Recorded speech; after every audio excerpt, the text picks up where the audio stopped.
All right, thank you, Kailani. Okay, well, let's get started. As I mentioned early, you won't get to just sit back and listen. We're going to engage you throughout the process. And for these next few slides, I'm going to go really fast because here's what we know we learn by doing. So I want to save enough time for us to actually do the human-centered or design thinking. So here's what you'll learn today. You'll learn that it's a tool, one of many, to help solve stuff. What doesn't matter what the stuff is. It could be small stuff, it could be big stuff, it could be personal stuff, career stuff. It is an approach that I have used in all different kinds of settings that really help me to come up with ideas that are generally not something that comes straight out of my head, but are tap into the collective wisdom. The second one is the value of design thinking, both personally and professionally. So here is, so how do some of the world's most innovative companies stay at the top of their game and continue to accelerate their success? Well, many of them have adopted human-centered design or design thinking, and it is a way to create products and solutions that work for their clients or the end user. You'll notice the picture in this one. This comes from our Monday. We just did a design thinking challenge.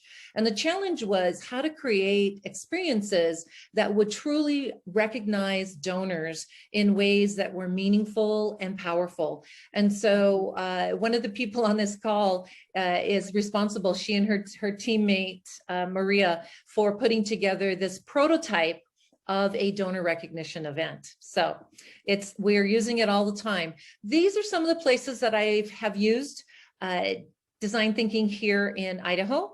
And so I told Kai early, I said, I don't want people thinking I'm just some schmuck off the street.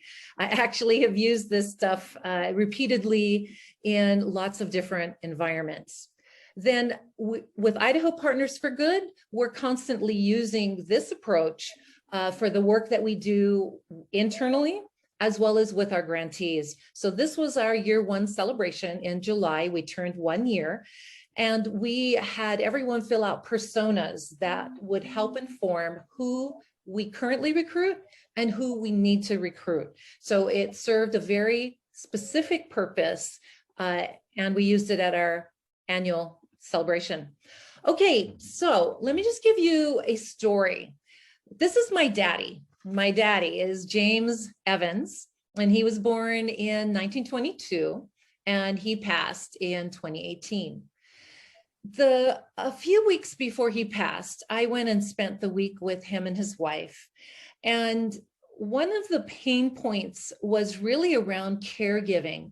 As you know, caregiving at the end of life can be very complex, very challenging, and oftentimes really fraught with indignities for the end user, which my dad is in this story. He's the end user.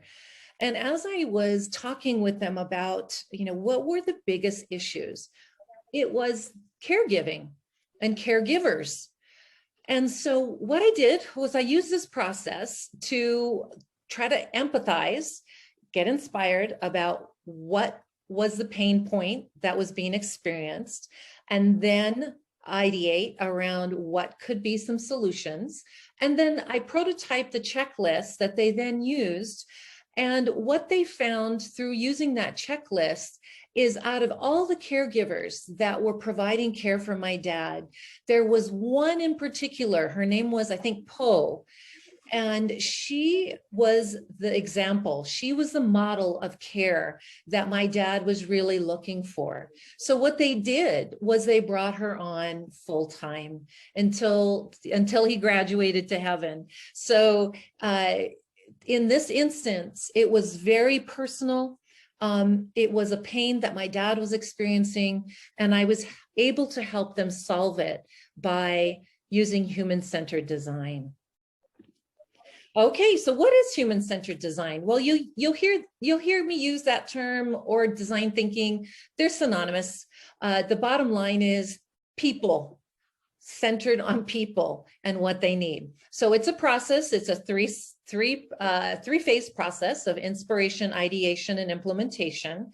And depending on where you go and look, there could have 5 phases. I can't think beyond 3. So I put things into buckets of 3 so that I can actually remember them. So inspiration, ideation, and implementation. It's mindsets. Most of us come in with a very critical mindset, especially when it comes to ourselves. And so this helps us to step into a place of wonder. So it's also an endless variety of tools and a set of behaviors that can lead to better solutions for those that we're trying to design with and not for.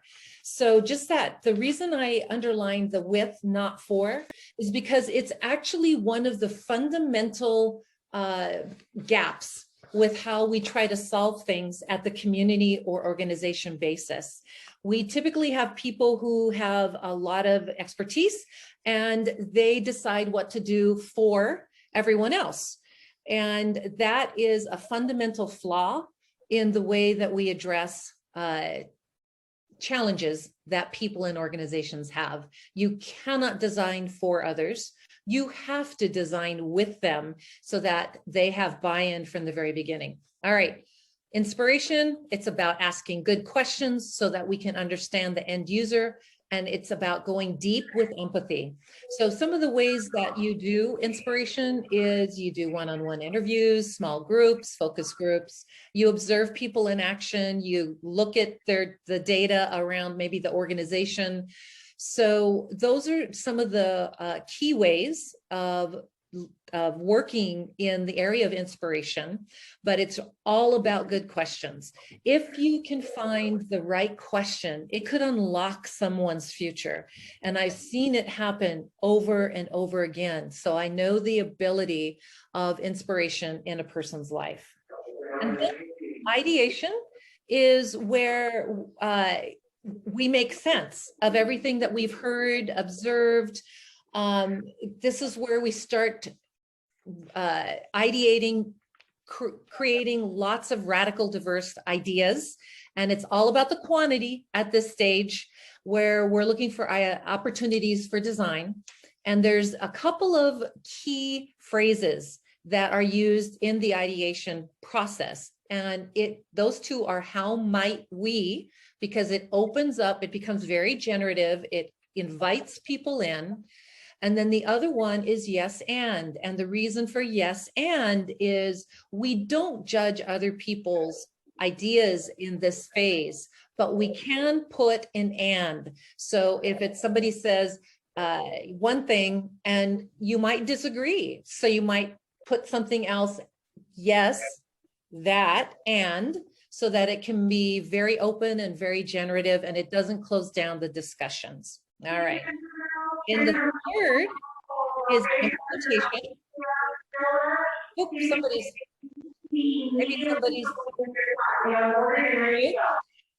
maybe somebody needs to mute right now. Thank you. All right. Oh. Yeah. Go. I can mute everybody, but I prefer if you did it yourself, just because one less thing for me. Okay. The implementation is about prototyping and testing ideas that are uncovered during the ideation phase to see what works. A prototype is anything in physical form. So that picture I showed you of the donor recognition, that was something that we can then put into the hands of other people so they can experience what that idea is and interact with it so that you can get feedback. It could be a wall of Post-its, it could be role playing, or some, a bunch of emojis, but something that people can respond to. Let's see. Okay, there is a video that I like to use, but I'm not going to use it here because, yeah, I'm going to send it out afterwards. It's less than 2 minutes, but it is really good, and it'll give you a further understanding of the inspiration, ideation, and implementation phases. So this is essentially it. In our inspiration, we're exploring, we're empathizing, and we're understanding. In our ideation, we're researching, we're collaborating, we're going big and diverse. And in our implementation, we're building prototypes, we're testing, we're failing, and we're evaluating. So why do I love this? It's because we're tapping collective wisdom from diverse backgrounds and experiences. Guys, we need perspective. Don't just default to your own, because then you're creating more of the same. So all of us can use perspective from people from diverse backgrounds, whether that is age, size, color, whatever. We've got lots of diversity that we need to pull to the table of designers to help us find better solutions. Then, if you're anything like me, I hate to fail, but through this process, I have learned how to fail and learn from it. And so I've begun to embrace the failing fast to learn so that I can come up with a different idea. And then the last part is the why, is starting with moonshots, starting with a sense of wonder, not what's possible. And then we'll narrow to ideas to build out and to test. All right, at this point, I'm going to ask somebody to be a timekeeper. Would somebody put in the chat that they'd be willing to be the timekeeper? Because we're going to learn by doing at this point, okay? All right, so we're going to actually work through the process. And I haven't done it like this before, so we'll just, again, test and see. So half of you are going to be designers. Half of you are going to be the persona of Vic. All right, and here's Vic. Vic is 30 years old. She has an advanced degree. She has lots of work experience. She's got, and she's a volleyball coach, but she feels stuck professionally. She doesn't know how to navigate in a sea of professional possibilities. So here's the statement that I'm going to give everyone as our challenge, okay? So it would be a game changer for Vic to have a process to assess the possibilities so she invests her time and talent wisely. All right, everybody take out their pen and a piece of paper and write that game changer down, okay? Before I go to the next slide, I want you to write down, it would be a game changer too, and what goes with it, okay?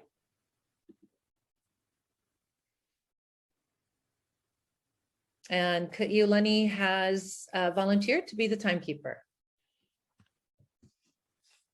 All right, does everybody have that written down?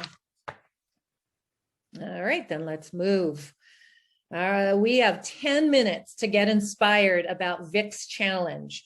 All right, so let me see who we have on right now. All right, I'm gonna split you up and tell you who's a Vic and who's a designer.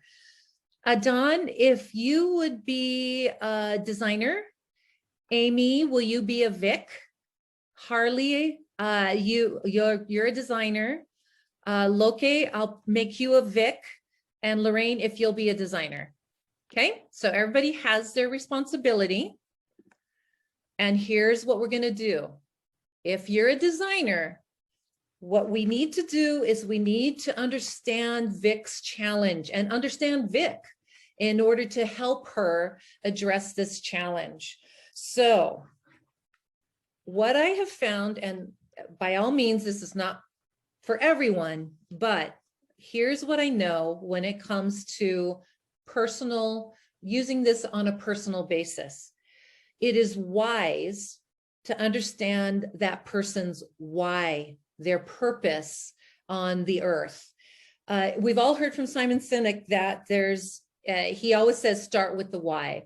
I completely agree with that statement.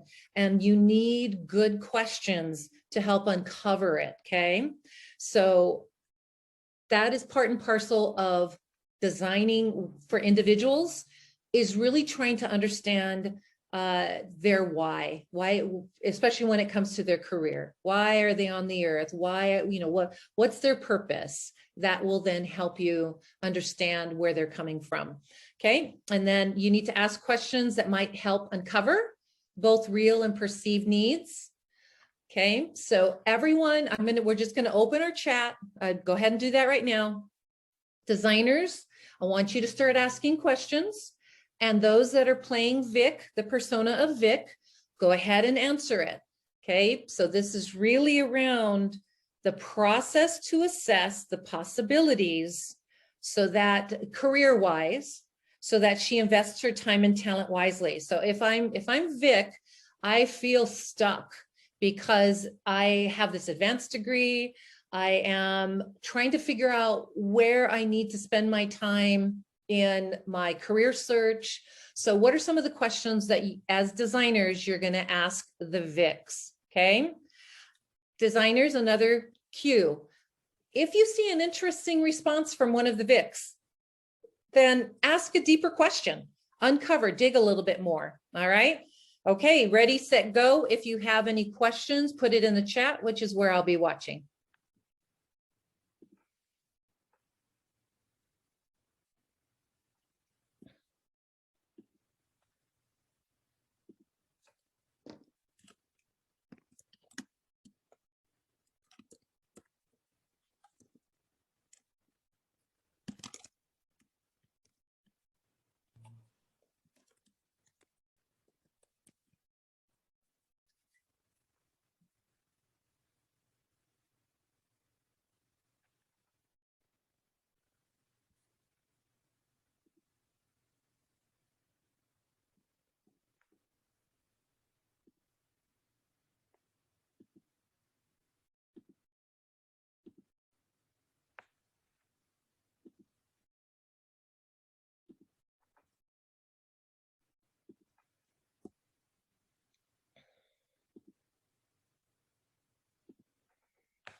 All right, Vic, start responding.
We have about 4 minutes left.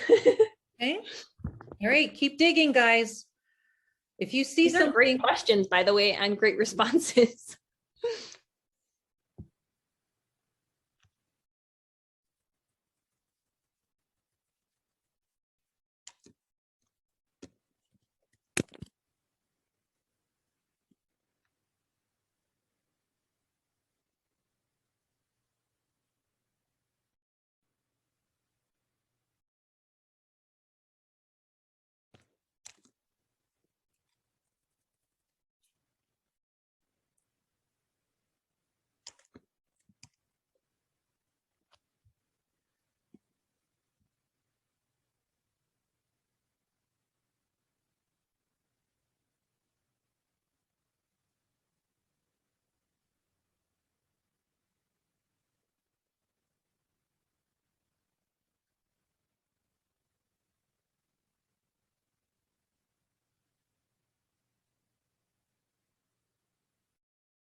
All right, 50 seconds.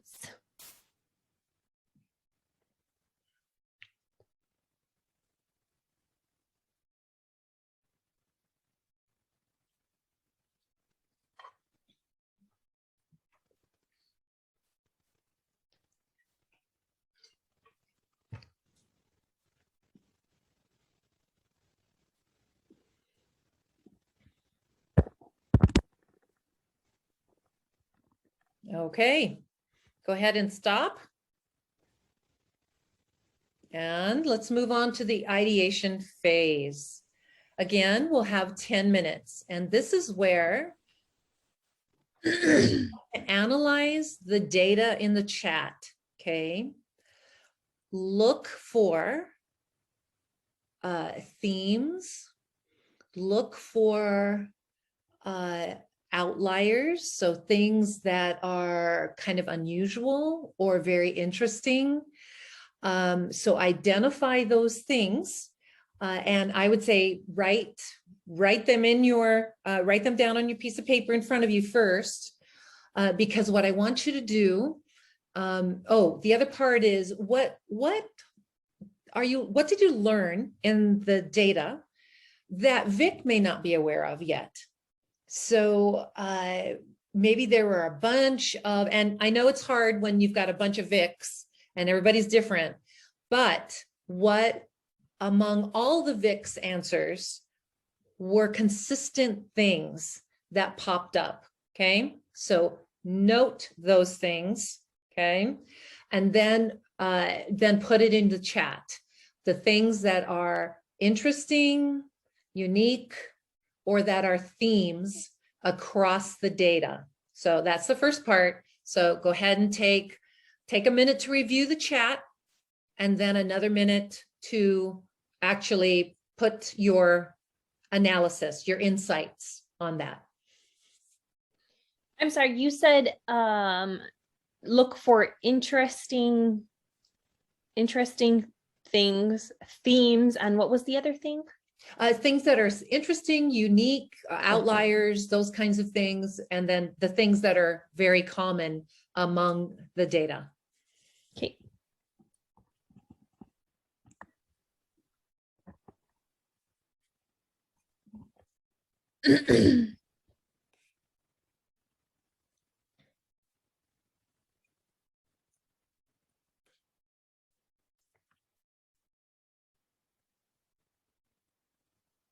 Mm.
Man, you guys are nailing some stuff.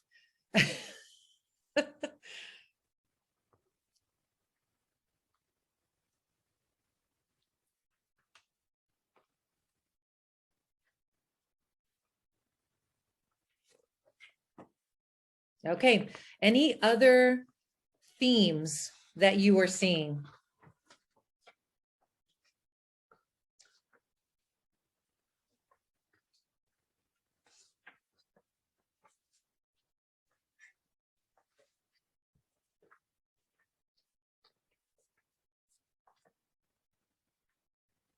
Okay, let's go to the next step.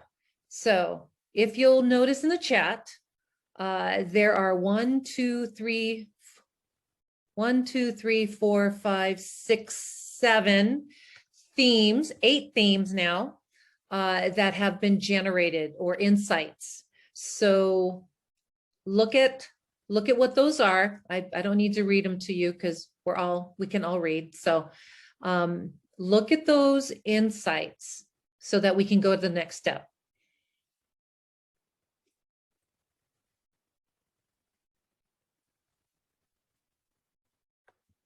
Okay. All right, this next part is fast and furious. Actually, I guess this whole thing has been, but even more so now. I love 51. 51 it is a process or a tool that is based on the idea that it's not until you get over 50 ideas before you really start getting to things that are more breakthrough or transformative or innovative. Okay, so you get everything out on the table you possibly think, anything that's in your heart or mind around these insights. I want you to just type it as fast as you can into the chat. So we're going to do right now, we're going to do a 51 it. It does not matter whether or not it is unrealistic or wacky or totally out in left field. Put it in so that it just warms up the creative juices of the whole group. Okay. So if you'll see on the slide at the bottom, the last bullet point, it's about as many wow ideas as possible. So go big, go wild, go wacky, go radical, go moonshots. No judging, okay? It's a controlled chaos right now. All right, ready? Go. Do we need a timer? Sorry for this as Yep, well. we do. Okay. Yep, about 8 minutes.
Man, this stuff is good stuff you're putting out there.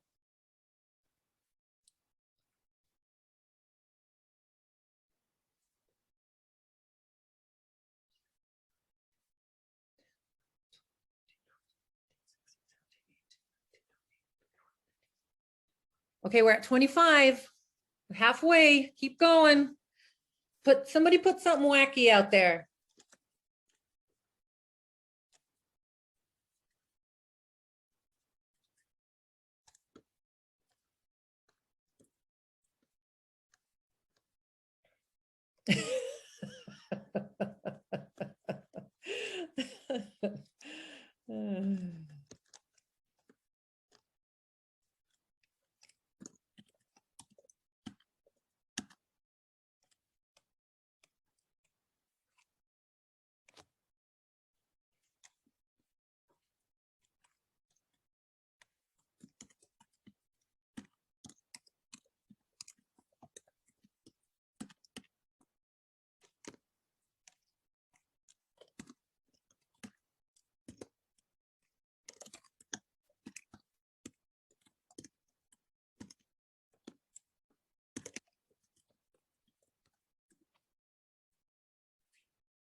All right, we're getting there.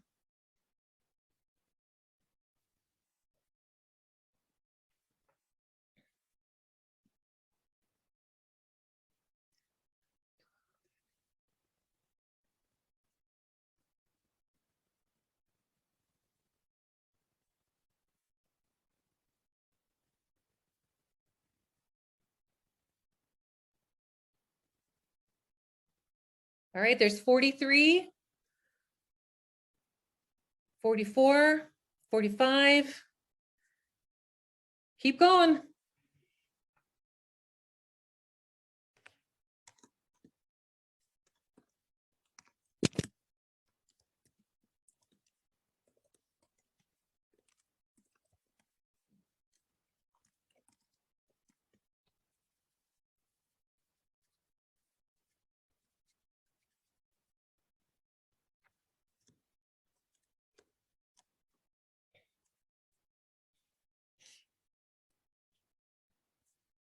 Okay.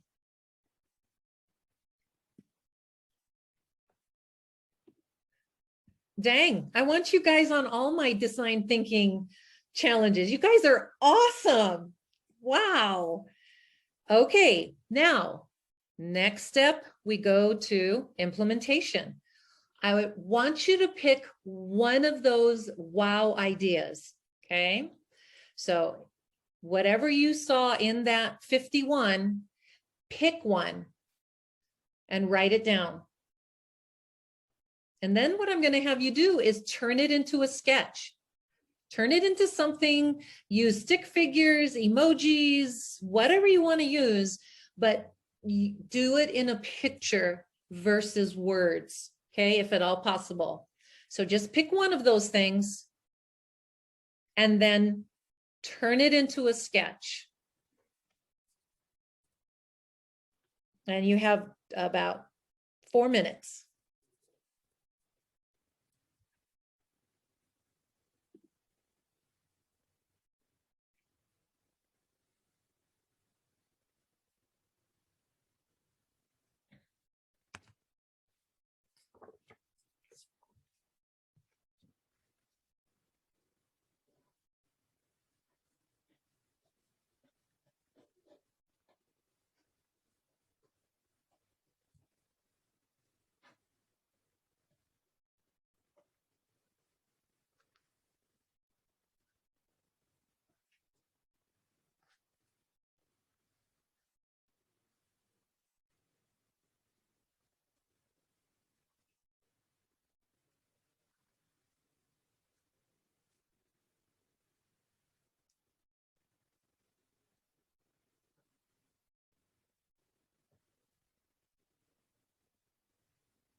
All right, one more minute.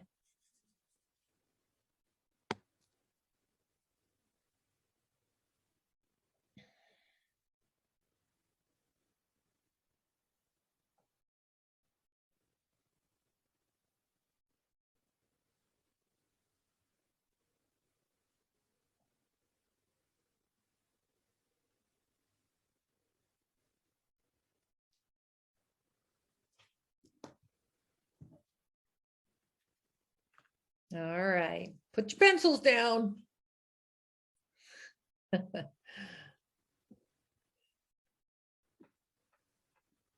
Okay, so Amy, would you mind sharing your sketch with us and telling us which idea you worked on? You need to unmute. There you go. So I really liked, I think it was Adon said to take a gap year, travel, maybe internationally, reflection and self-discovery, and kind of combining that with the idea of surrounding yourself with other folks, right, to give you feedback. I don't know if you guys can see that well. But I just put little people all around the globe. So you're, and it's not just folks, that you haven't met before, but it also includes, family and a mentor, just like, being in that spot of receiving wisdom and ideas, right?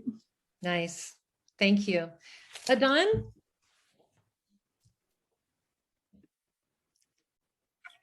Yeah, I'm a slow drawer, but along the lines of Amy, I'm a big, we make meaning from our lived experiences, right? The decisions, the actions we take are all based off of the experiences we've have as a collective. And so those that know me on here, I'm all about international education. That's a lot of the work that I do, as well as DEI stuff.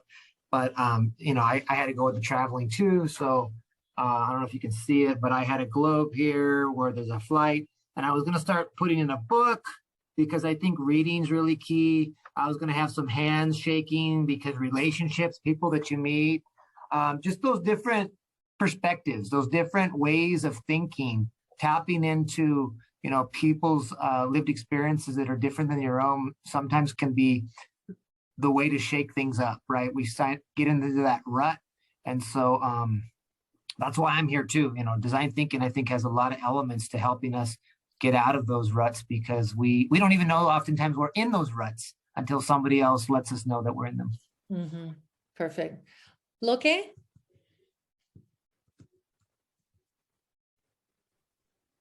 All right. So I took Lorraine's idea. Oh wait, was it? No, Adon's. Start your own company or a sports academy. So I drew out like a sports academy community center. And so we have our coaching and volleyball area or sports area for you, Vic, to teach, younger children how to coach or how to play, or parents how to coach. So it's like that mentorship part. And then what do I have here? Oh, I have like a advising kind of a career area, because if Vic is having a hard time with that, there are probably others that will. And so I think if she invests in speaking life into others, that would also help. And then I also have like cooking and crafts and just different things in this sports academy community center area. Lorraine?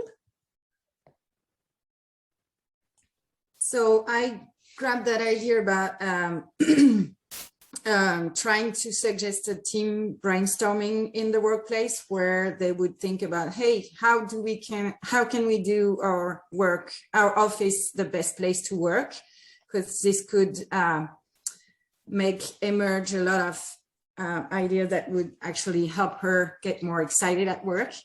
So I just tried to sketch this idea of all the team in the room, and you can see the whiteboard where a lot of ideas are coming up. I imagine some of the main themes, but that's not ahead of time, right? That's at the end, that to try to group the ideas. So it was about team fun or learning or mentoring, or even the way the office is set up. People around there are saying, look, a bunch of the ideas don't even need a lot of dollars. And I love how this brainstorming is going. And yeah, and then at the end, I love my job and this is the best place to work. Nice. So I put Lorraine last because she's a sketch noter. Ah, stop. So what we would typically do at this point is we would select a few of these sketches, and we would actually prototype something that we would then give to other people to interact with. We would give it to Vic to interact with so that we could test our concept and refine it with feedback.